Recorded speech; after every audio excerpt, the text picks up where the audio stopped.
ሰላም ሰላም ጤና ይስጥልን ውድ የጋት ሚዲያ ቤተሰቦች እንደያላችሁበት ሀገር የሰዓት አቆጣጠር እንደምን አላችሁ እንደምን ቆያችሁኝ ኢትዮጵያ ውስጥ ናችሁ ይህን ፕሮግራም ለምትከታተሉ እንደምን ዋላችሁ ማለት ፈልጋለሁኝ ይህ የጋቱሎ ፕሮግራም ነው በጋቱሎ አጫጭር የዕለቱ መረጃዎች የሚቀርቡበት ሰዓት ላይ ነው የምንገኘው ሚያዝያ 23 2017 በኢትዮጵያ ዘመን አቆጣጠር ሜይ 1 2025 በጎርጎሳውያን የዘመን ስሌት የዘመን አቆጣጠር መሰረት ከዚህ እንደሚከተለው አጫጭር መረጃዎች ይቀርባሉ ዞት እንደምታደርጉት ላይክ አድርጉ ለወዳጅ ቤተሰቦቻችሁ ለጓደኞቻችሁ ሼር አድርጉ የጋት ሚዲያን ቪዚቢሊቲ ተደራሽነት ጨምሩ ሐሳብ አስተያየታችሁን አካፍሉ ሰብስክራይብ ካላደረጋችሁ ሰብስክራይብ አድርጉ እናንተ ብቻ ማድረጋችሁ በቂ ስላልሆነ ዴፊኒትሊ ጋት ሚዲያ ከልቤ ነው የምነግራችሁ 32000 ሰብስክራይበር አለን ይሄ በጣም ትልቅ ነው ወደ ተሻለ ስቱዲዮ ማደግ አለብን የስራ ዕድል መፍጠር መቻል አለብን ካሜራማን እንቀጥራለን ኤዲተር ይኖረናል ያ ሲሆን ደግሞ የበለጠ ጥራቱ እየጨመረ ሲሄድ ተጋባዦች የጋት ሚዲያ ቤተሰቦች ደግሞ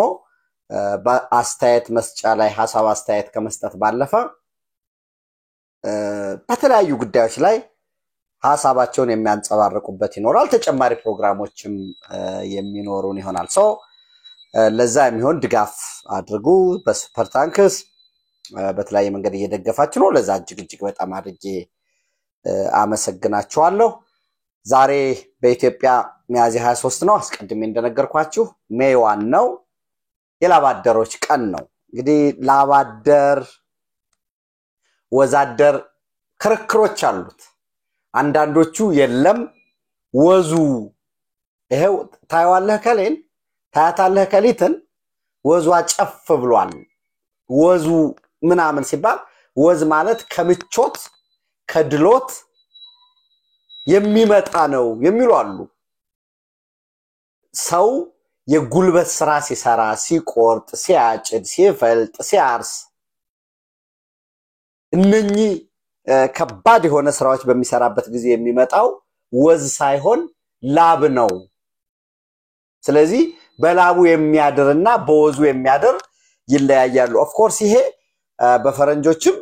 ብሉ ኮላር ኤንድ ዋይት ኮላር የሚል ክርክር አለ ለምሳሌ ዋይት ኮላር የሚባሉት ቢሮ ላይ ቁጭ ብለው በተመቸ ኢንቫይሮንመንት ውስጥ በተሽከርካሪ ወንበር የአየር ማቀዝቀዣ ባለው በጣም ብዙ መውጣት መውረድ በማይጠይቅ ኦፍ ኮርስ ክሪቲካሊ ማሰብ ማሰላሰል በሚጠይቅ ቪዥኒንግ ስኪል የሚጠይቅ በዛም አልፎ ደግሞ ኮሙኒኬሽን ስኪል ኢንተርፐርሰናል ስኪል በሚጠይቅ ስራ ላይ የሚሰሩ ሰዎች ዋይት ኮላሮች ናቸው ይላሉ ፕሮፌሽናልስ ማኔጀርስ አርኪቴክት ኦፊስ ላይ የሚሰሩት ሌላው ደግሞ የሾፕ ፍሎር ላይ ማምረቻ ላይ ማቀነባበሪያ ማሸግ መቆፈር መቁረጥ መለካት just ጉልበትን የፊዚካል ሌበርን እጁን እግሩን በጀርባው ተኝቶ ሊሰራ ይችላል ይሄ ዲግዘሪት የሚባለው የጀርባውን የሚጠይቅ ጋራጅ ቤት የሚሰራ ሊሆን ይችላል ረጅም እየታነጣጥሮ ሊውል ይችላል እንደ ስራው ባህሪ ተንበርከኮ ሊሰራ ይችላል ቆሞ ሊውል ይችላል አጎንብሶ የሚሰራ ይሄ እጅን ጉልበትን የእይታ ክህሎትን የሚጠይቅ አካላዊ ክህሎትን በአብዛኛው የሚጠይቅ ላብ የሚያስመጣ የሚያንቀጠቅጥ የሚያደክመውን ደግሞ ይሄን ስራ የሚሰሩ ሰዎች ብሉ ኮላር ናቸው የሚል ክርክሮች አሉ ይሄ ማኑዋል ወርክ የሆነ የጉልበት ስራዎችን ጨምሮ የሚሰሩ ሰው ላባደር ወዛደር በሶሻሊዝም በደርግ ጊዜ በተለይ ኢትዮጵያ ውስጥ አንደኛው ቡድን እናሸንፋለን ይል ነበር ሌላኛው ቡድን እናሸንፋለን ይል ነበር በተመሳሳይ ደርግ መኢሶን ኢጫት ወዝሊግ እነኚህ ወዛደር ይሉ ነበር ወራስ ደግሞ ያፓን ጨምሮ ደግሞ ላባደር የሚሉ ነበሩ ኤኒዌይስ ኢትዮጵያ ውስጥ በኦፊሻል ደረጃ ወይ በብሔራዊ ደረጃ የወዛደር ቀን ያው እንግዲህ ላባደር እነ ሃፓ የሚሉት እንዳሉ ሆኖ የወዛደር ቀን ተብሎ የተከበረው በኦፊሻል ደረጃ ጥር 2 1967 እንግዲህ እንደምታውቁት መስከረም 2 1966 ንጉሱ ከዙፋናቸው ወረዱ ዘን ከአመት ከአራት ወር ከአምስት ወር በኋላ ጥር 2 1967 አዋጅ ሲጸድቅ የወዛደሮች ቀን በብሔራዊ በዓል ሆኖ እንዲከበር በተወሰነው መሰረት በደርግ ጊዜ ያው እንግዲህ የሰራተኞች ፓርቲ ነበር አይደል ኢሰፓ የኢትዮጵያ ሰራተኞች ፓርቲ ያኔ በጣም በከፍተኛ ደረጃ ሰልፍ እየተደረገ መፈክር እየተደረገ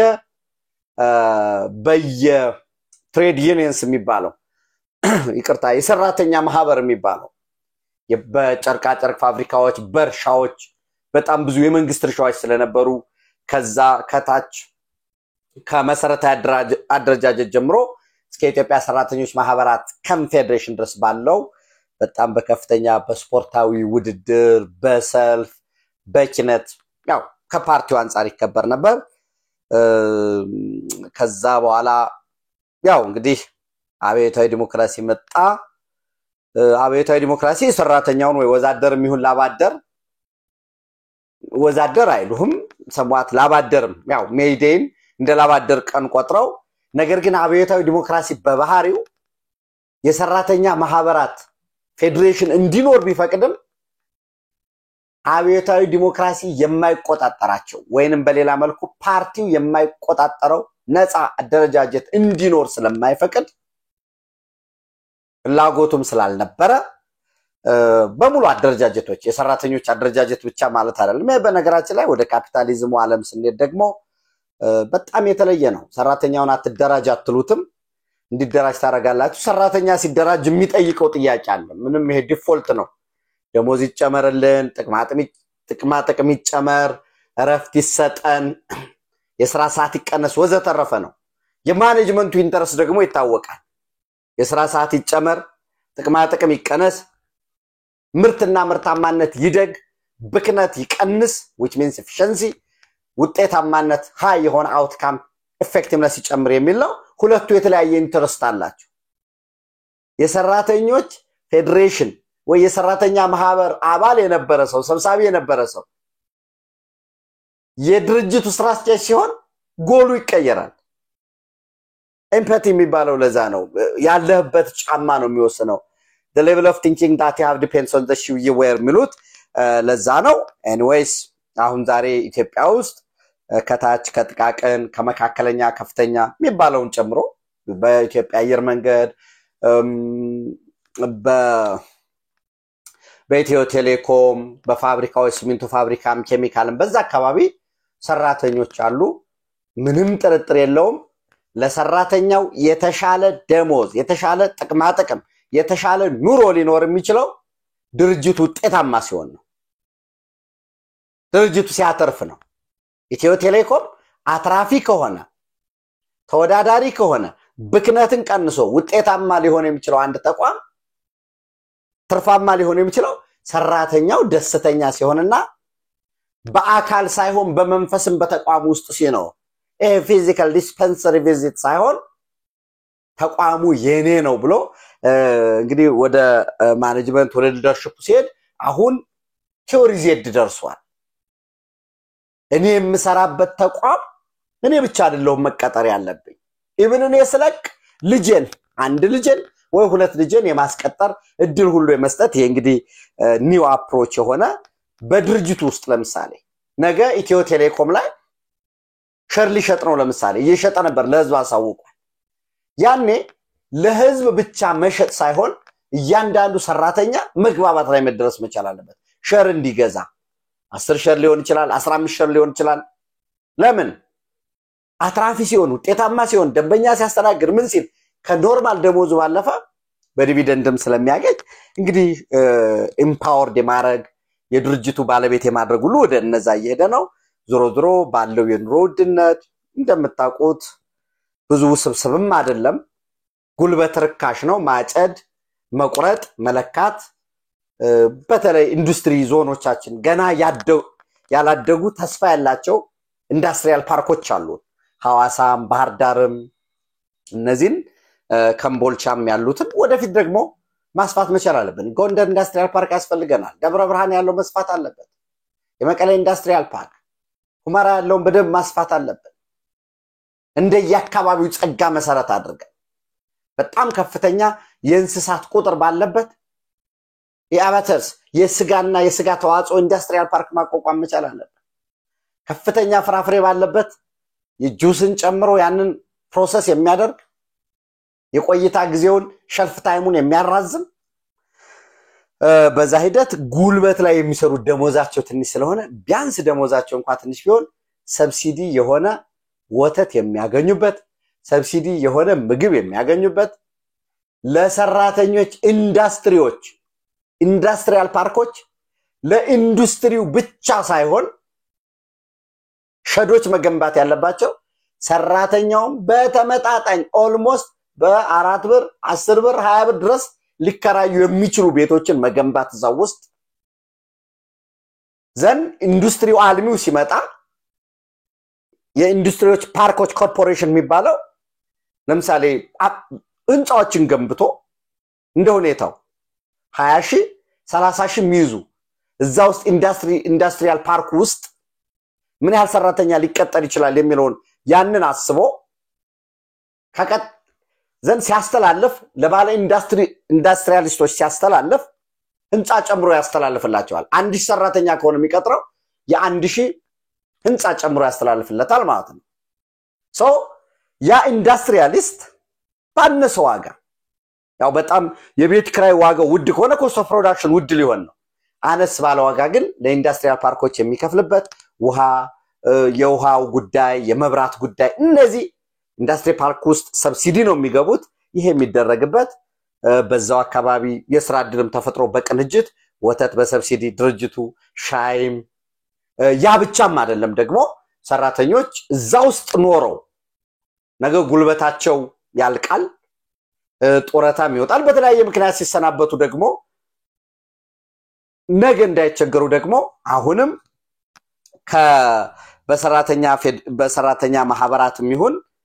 ከየአካባቢው መስተዳድር ጋር ደግሞ ጆይንትል በመስራት ቤት የሚገነቡበት ይሄንን ማመቻቸት ይተበቀብናል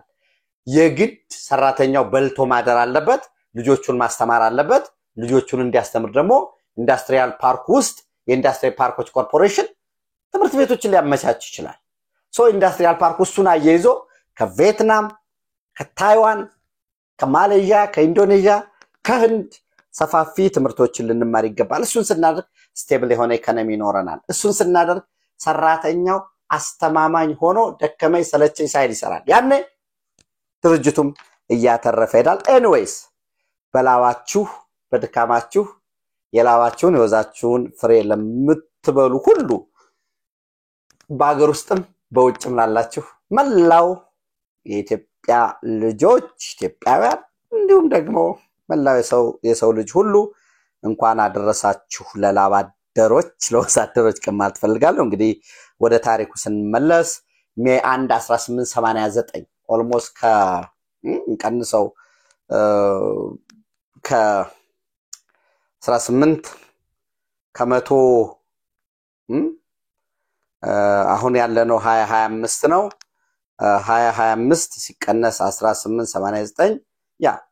ከ136 ዓመት በፊት የሶሻሊስት ኦርጋናይዜሽኖች የማርክሲስት የሌኒኒስት የሶሻሊስት ኦርጋናይዜሽኖችና የሰራተኛ ማህበራት ኮንፈረንስ ያደረጉበትና ሜይ 1 ሁሉ ጊዜ የሰራተኞች ቀን ተብሎ ሰራተኞች ለሀገር እድገት ሰራተኞች ለጤናማ ማህበረሰብ ሰራተኞች ለአካባቢ ጥበቃ ሰራተኞች ለዚህ ዓለም ሰራተኞች ለመጪው ትውልድ ሰራተኞች ለዛሬ ያበረከቱት አስተዋጽኦ የሚዘከርበት የሚወደስበት በተመሳሳይ ሰራተኞች ደግሞ የተሻለ ኑሮ የተሻለ ለልጆቻቸውም ለራሳቸውም እንዲገጥማቸው ችግሮች በሚፈታበት ጉዳይ ላይ ኮሌክቲቭ ቮይሳቸውን የሚያሰሙበት ቀን እንዲሆን በጥናቶች በውይይቶች እንዲዳብር የተመረጠበት ቀን ነው በድጋሚ እንኳን አደረሳችሁ ማለት ፈልጋለሁኝ ሌላው ምናልባት የቲቦ ነጂ በኢትዮጵያ የአሜሪካ አምባሳደር የነበሩት በቅርቡም ደግሞ የዶናልድ ትራምፕ ወደ ስልጣን መመለስን ተከትሎ በአሜሪካ የውጭ ጉዳይ ሚኒስተር ስቴት ዲፓርትመንት ውስጥ የሪሶርስ አሎኬሽን ስራ ሲሰሩ የነበሩት ቲቦር ናጂ የአቶ ጌታቸው ረዳ የትግራይ ሊበራሊስት ዲሞክራቲክ ፓርቲ ለማቋቋም መወሰናቸውን በታላቅ አድናቆት እንደሚመለከቱት በትዊተር ገጻቸው ጽፈዋል። ይሄ እንግዲህ በመስረታ ላይ ያለው የናቶ ጌታቸው ረዳ ፓርቲ ሞሮለስ ውቅና ያገኘ ነው ማለት ይቻላል። እንግዲህ ቲቦር ናጂ ምንድነው የሚሉት ይሄ ነገር ህዋት ባለበት ክልል ወይ በህዋት ነባራዊ ሁኔታ ፖለቲካ ፓርቲ ማቋቋም አይቻልም ነበር። አቶ ጌታቸው ረዳ ግን ይሄንን ተነሳሽነት በመውሰዳቸው ልዩ ክብር ይገባቸዋል የሚል መልእክት ነው ያስተላለፉት። ኤኒዌይስ እንግሊዘኛው እንዳለ interesting to see former Tigray interim admin leader Getachew Redda from the new Tigray Liberal Democratic Party once such a move would have been unthinkable. እንዳይነት ነገር ባንድ ወቅት አይታሰብም ነበር። with Tigray's People Liberation Front monopolizing all life in Tigray competition is good. ውድድር የሐሳብ ውድድር የሩጫ ውድድር ብቻ አይደለም የሐሳብ ውድድር የተሻለ ለትግራይ ህዝብ የተሻለ ነገር እንዲኖር መሰራት መቻል አለበት የሚል አለ። በነገራችን ላይ በዚሁ አጋጣሚም ቲቦር ናጂ አንድ ሐሳብ አስቀምጠዋል። ምንድነው ያሉት የታይዋን ወይ ታይፔ እንግዲህ ብዙዎቻችሁ የምታውቁት ነው ቻይና ታይዋን የማትነጠል የማይሻር የማትገሰስ ኢንቫይሌብል ሆነች የጸናች የቻይና ሉዓላዊ ግዛት አካል ነች ብላ ታምናለች። ወራስ እንግዲህ የታይፔ ፕሬስ የሚባሉ ጥናቶች የሚያሳዩትም ራሳቸው የታይዋን ዜጎች በፍጹም ነፃ መሆን አለበት ብለው ያምናሉ 97-98%። አሜሪካውያንም ታይዋን ነፃ መሆን መቻል አለበት 60-70% እንደዛ ብለው ያምናሉ። እና ከቻይና ጋር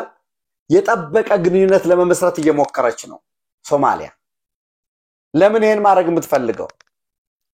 ከዚህ በፊት ደጋግሜ ነግሬያቸዋለሁ። ሐሳቤን ለማካፈል ሞክሬያለሁኝ። ሶማሌላንድና ታይዋን ሞር ኦር ለስ ተመሳሳይ ናቸው። ታይዋን በኢኮኖሚ የፈረጠመ ነው። ለሰሚ ኮንዳክተር የሚያስፈልገው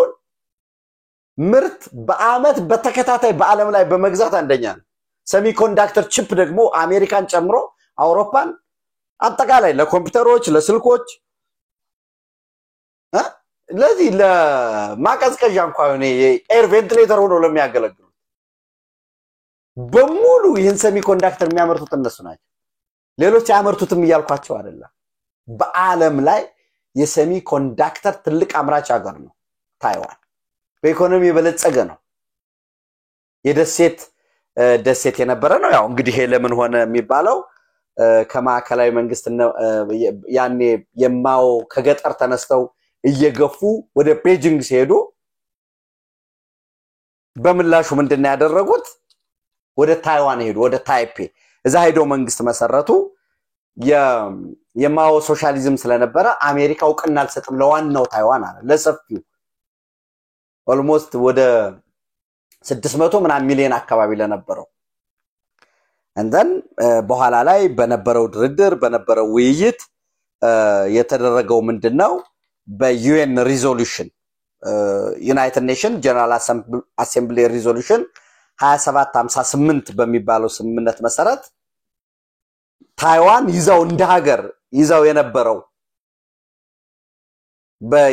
በተባበሩት መንግስታት ጠቅላላ ጉባኤ ላይ ይዛው የነበረውን ወንበር ለቻይና እንድታስረክብ ተደረገ። ለቻይና ስታስረክብ አሁን ክርክሮች እነሳሉ እንደነገርኳችሁ። እኛ ለቻይና ወንበራችንን አስረክብን እንጂ ሪዞሉሽኑ ላይ ውጡ የሚል የለውም የሚል መከራከሪያ ያቀርባሉ። ምንድነው የሚለው? ለምሳሌ restoration of the lawful rights of the People's Republic of China in the United Nations ይልና አስቀድሜ እንዳልኳችሁ ዩናይትድ ኔሽን ጀነራል አሰምብሊ የውሳኔ ቁጥር 2758 ዩናይትድ ኔሽን ጀነራል አሰምብሊ ሪዞሉሽን 2758 26 ማለት ነው the General Assembly recalling the principle of the Charter of the United Nations የተባበሩት መንግስታት ቻርተርን ከግምት ውስጥ በማስገባት considering that the restoration of the lawful rights of the People's Republic of China is essential both for the protection of the Charter of the United Nations and for the code that the United Nations must serve under the Charter, recognizing that the representative of the government of the People's Republic of China are the only lawful representative of China. ይችን ነው እነሱ ቻይናዎች የሚጠቅሷት recognizing that the representatives of the government of the People's Republic of China are the only lawful representatives of China to the United Nations and that the People's Republic of China is one of the 5 permanent members of the Security Council. Decides ውሳኔ ምን ብሎ to restore all rights to the Republic of China and to recognize the representative of its government as the only legitimate representative of China to the United Nations and to expel forthwith the representative of Chiang Kai-shek የታይዋኑ ኤክስፔል ሆነ እንደ ሀገር ታውቆ መቀመጫ የነበረው ከተባበሩት መንግስታት ጠቅላላ በዛ የነበረው ቦታ ወይም recognition ተነጠቀ እንደማለት ነው የሚወስዱት which they are lawfully occupy at the United Nations and in all the organization related to it 1976ኛ plenary ጠቅላላ ጉባኤ በ25 ኦክቶበር 1971 የተደረገ ማለት ነው ዘን ከዛ በኋላ ልክ ታይዋን እውቅና ለማግኘት ጥረት ያደርጋል እንግዲህ የታይዋንን ብታዩ የአሜሪካ አክት አለ በነገራችን ላይ ታይዋን ታይፔ ታይዋን ዋና ከተማ ነች ታይፔ ዩኤስ አክት የሚባል በዛ መሰረት አሜሪካ የታይፔን ፍላጎት ከግምት ውስጥ አስገብታ ተንቀሳቀሳለች ይላል ትልቁ ገቢያዋ የሴሚኮንዳክተርም የቴክኖሎጂም የማሽነሪም የወታደራዊ ጥበቃም የምታረግላት አሜሪካ ነች ያው ከቻይና ጋር ለሚኖራቸው መገዳደር ማለት ነው እንግዲህ በዛ መሰረት ወደ ዋናው ስመለስ ቲቦርናጅ ምን ይላሉ ሶማሊያ በአሜሪካና በሌሎች ድጋፍ የምትኖር ሀገር ነች ጸጥታዋን የሚጠብቁላት ሌሎች ሀገሮች ናቸው one would think Somalia is a powerful nation instead of an international bigger ሶማሊያ እንደ ጠንካራ ሀገር ሊያያት ይችላል ነገር ግን ሰላሟን ሳይቀር በልመናና በሌሎች ችሮታ ላይ የምታገኝ ሀገር ነች an international bigger which depends on others for security with its arrogant banning of travelers using Taiwan documents የታይዋን ቪዛም ያዙ ወይም የታይዋን ፓስፖርት ያዙ ዜጎችን ባን ማረጓ መከልከሏ ወደ ሀገሯ እንዳይገቡ በተመሳሳይ ሀገሯ የሚገቡ ካሉ እንዳይወጡ ማለት ባስገዳጅነት እንግዲህ የታይዋን ወይ የሌላ ሀገር ፓስፖርት መያዝ መቻል አለባቸው አለያ የቻይና ካልሆነ ፍጹም ምንም አይነት ግንኙነት የለኝም ይያለሽ ነው ያለው እና ምን ይላሉ ቲቦርናጂ its leaders የሶማሊያ ሊደሮች should read US Type Act aimed at those harming Taiwan ይላል so ታይዋንን እንጎዳለን ብለው ያሰቡ ከሆነ ወይ ከቻይና ጋር የበለጠ ግንኙነት እንፈጥራለን በሚልበት በማለት በማሰብ የታይዋንን ይሄንን ከከለከሉ በዚህ እንቀጥላለን ካሉ የታይዋን ወይ የታይፕ US ታይፕ አክት ማንበብ አለባቸው ይላሉ እንግዲህ US ታይፕ አክት ቸክ አርጉት አወርዳችሁ አሜሪካ ለታይዋን ጥበቃ እንደምታደርግ የሀገርነት ጉዳይን በማይጠይቁ ጉዳዮች ላይ ለምሳሌ ወርልድ ሄልዝ ኦርጋናይዜሽን የዓለም የጤና ድርጅት ታይዋንን አይጋብዛትም ተገኝ ብሎ ነገር ግን ታይዋን ትገኛለች ስትገኝ እንዳይከለከል አሜሪካ ትከለከላለች አሜሪካ ላይ ፉል ዲፕሎማቲክ ሪሌሽንሺፕ አለ almost በኤምባሲ ደረጃ ባሉት የቻይና ኤምባሲ አለ ግን የታይዋን የንግድን የፖለቲካን ሁሉ ነገር የሚያቀላጥፍ የታይዋን ፓስፖርት ልክ እንደ ትክክለኛ ተደርጎ ጃፓን ይገቡበታል አሜሪካ ይገቡበታል ይሄንን አክቱን ብታዩትና ምንድነው በሶማሊያ ላይ ሊያስከትል የሚችለው በሆርን ኦፍ አፍሪካ ላይ በተለይ ለኦሰም ላይ ለአዲሱ የሰላም ማስከበር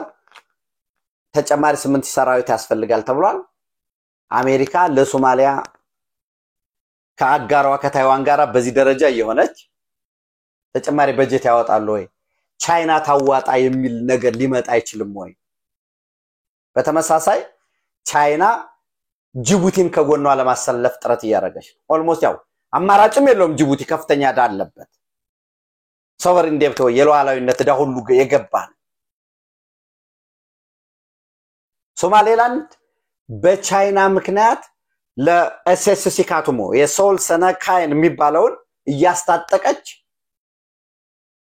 እየረበሸችኛለች ከሶማሊያ ጀርባ ሆና ቻይና ነው የሚል ተደጋጋሚ ክስ ያቀርባሉ። ይሄ ውጥረት ሪሊ ሶማሌላንድ በአሜሪካ በኩል በአሜሪካ ፊት ከፍ ያለው ቅና እንድታገኝ አያስችላትም የማስቻል እድል የለውም የሚለው ማየት ያስፈልጋል። ዝሮ ዝሮ በሆርን ኦፍ አፍሪካ ቻይና ጅቡቲን ከጎኗ አሰልፋለች። አማራጭም የለውም። ከሶማሊያ ጋር በጣም የበለጠ ግንኙነት እየመሰረቱ ነው። ጅቡቲ ከጅቡቲ ጀርባ ደግሞ ግብጽ ደግሞ የበለጠ አሁንም ለመሰሳብ እየሞከረ ነው ያለው። ቱርክ ሶማሌላንድ የግድ አስገዳጅ በሆነ መልኩ የሶማሊያ አካል ናት የሚል ስትሪክት ምንድነው ፕሪንሲፕል ባይኖራቸው በዛ ደረጃ ያለቀለት ባይኖርም ከሶማሊያ ጎን ነው ያለው። ወራስ ዌስቱ ደግሞ እስራኤል፣ ዩናይትድ አረብ ኤሚሬት፣ ብሪታንያ ወይ ጀስት ዩሮፕ ዩኬ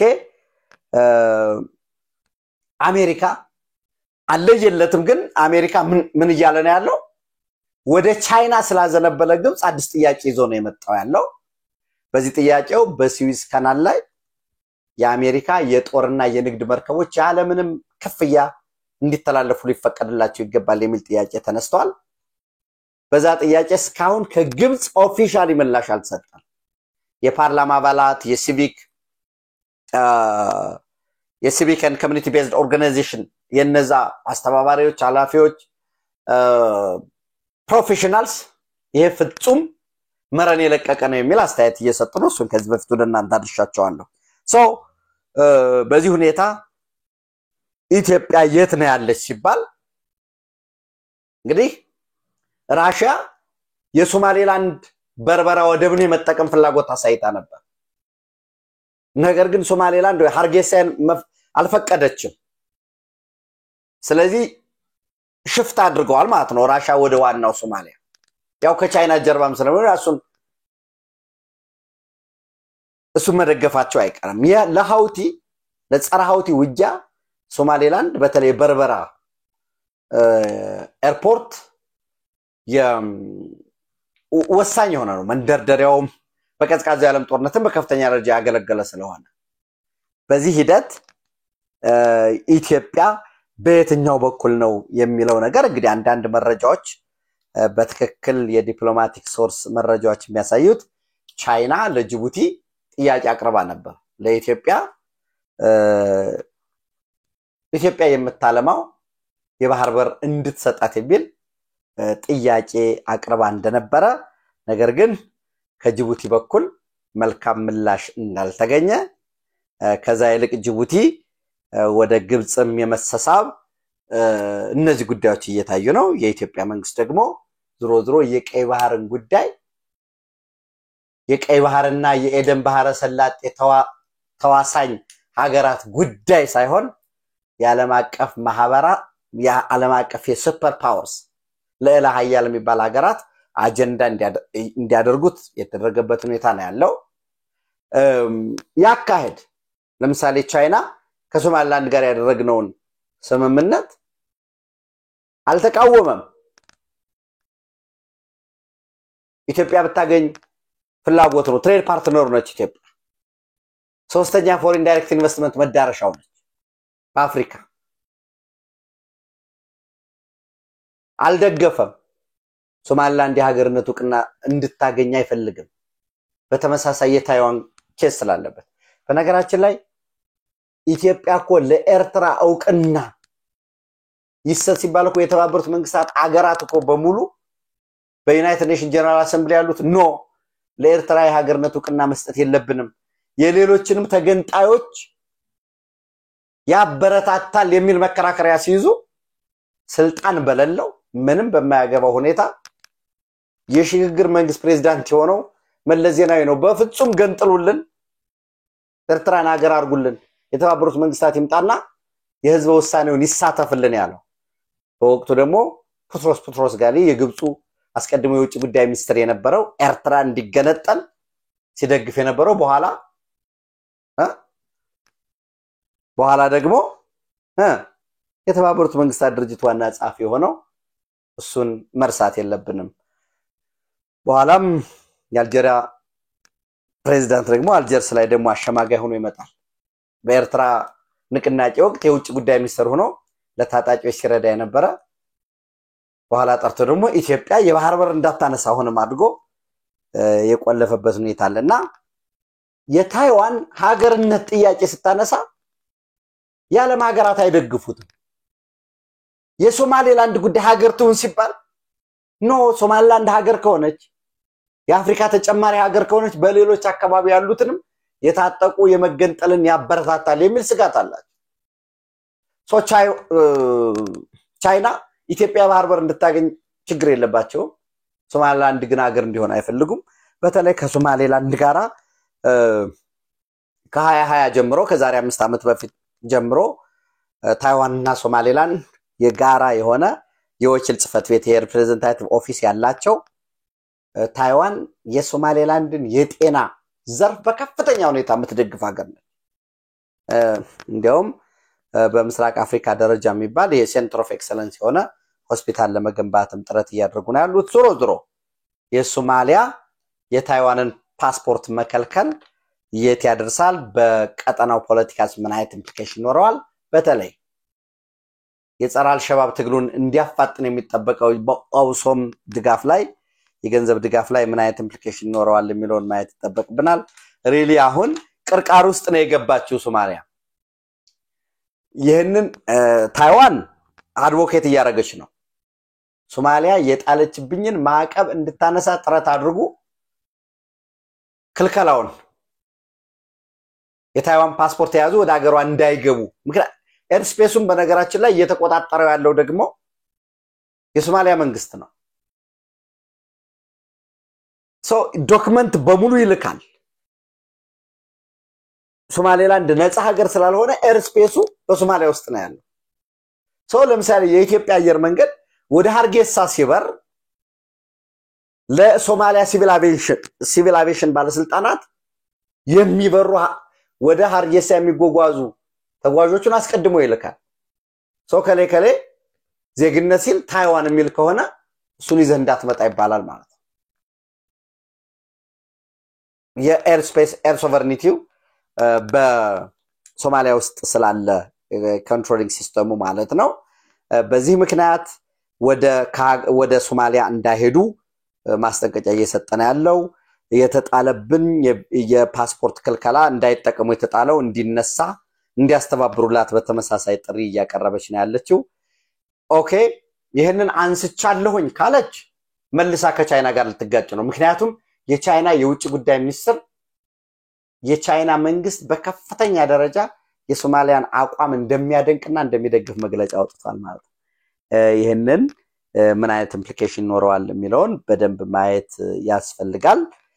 ሌላው ምናልባት በዚህ ደረጃ ባጫጭር መረጃ በዛሬው ዕለት የፌደሪ ጠቅላይ ሚኒስትር የአንጎላ የውጭ ጉዳይ ሚኒስትሩን በጽፈት ቤታቸው ተቀብለው የውጭ ጉዳይ ሚኒስትር ቴቴ አንቶኒዮን በጽፈት ቤታቸው ተቀብለው አነጋግረዋል ከአንጎላ ፕሬዝዳንት ጆአዎ ማኑኤል ጎንካሌቭ የተላከ ልዩ መልእክትም ተቀብለዋል በሀገራቱ የሁለትዮሽ በቀይ ባህር ቀጠና በአፍሪካ ቀንድ ፖለቲካ ጉዳይ እንደሚወያዩ ይጠበቃል ከዛ ባለፈ ኢትዮጵያና አንጎላ እንግዲህ ከተለመደው የፖለቲካ ግንኙነት ባሻገር በቢዝነስ በኢኮኖሚ በንግድ በተለይ በኤር ትራንስፖርት ለማሳደግ ከፍተኛ ስምምነት አላቸው በሁለትዮሽ በቀጠናዊ ባለም አቀፋዊ ጉዳዮች ላይ እንደተወያዩ ይጠበቃል ማለት ነው ሌላ ምናልባት እንግዲህ ከፍተኛ የሆነ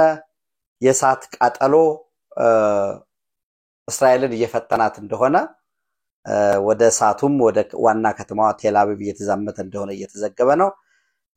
ድጋፍ አድርጉልኝ የሚል ጥሪ ማቅረቧም እንዲሁ እየታየ ነው። እነዚህና ደግሞ ተጨማሪ መረጃዎችን በመሰብሰብ ምሽት በጋት ዕለታዊ ወደ እናንተ ደርሳለሁ። ኢትዮጵያ በክብር ለዘላለም ትኖር። ታንኪዩ